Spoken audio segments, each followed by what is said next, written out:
বাংলাদেশ ভারত আন্তর্জাতিক সমুদ্র সীমারেখা সংলগ্ন বাংলাদেশ জলসীমার মধ্যে অবৈধভাবে মৎস্য আহরণরত অবস্থায় বাংলাদেশ নৌবাহিনী গত 18 এবং 23 অক্টোবর 2025 তারিখে দুইটি ভারতীয় ফিশিং বোট ও 23 জন জেলেসহ আটক করে। অপরদিকে গত 16, 17, 19 এবং 30 নভেম্বর 2025 তারিখে ভারতীয় জলসীমায় মৎস্য আহরণের অভিযোগে 5টি বাংলাদেশি ফিশিং বোটসহ 128 জন জেলেকে আটক করে ভারতীয় কোস্টগার্ড।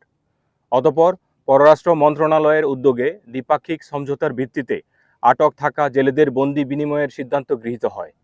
সিদ্ধান্ত অনুযায়ী গত 29 জানুয়ারি 2026 তারিখ বাংলাদেশ কোস্টগার্ডের তত্ত্বাবধানে বাংলাদেশ ভারত আন্তর্জাতিক মেরিটাইম বাউন্ডারি লাইনে বাংলাদেশে আটক থাকা 23 জন ভারতীয় জেলেকে দুইটি ফিশিং বোটসহ ভারতীয় কোস্টগার্ডের নিকট হস্তান্তর করা হয়।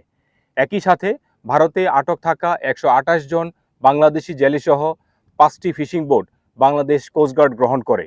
পরবর্তীতে অদ্য 30 জানুয়ারি 2026 তারিখ বিকাল 3টায় বাংলাদেশি জেলেদের বোটসহ কোস্টগার্ড বেস মংলায় তাদের পরিবারের নিকট হস্তান্তর করা হয়।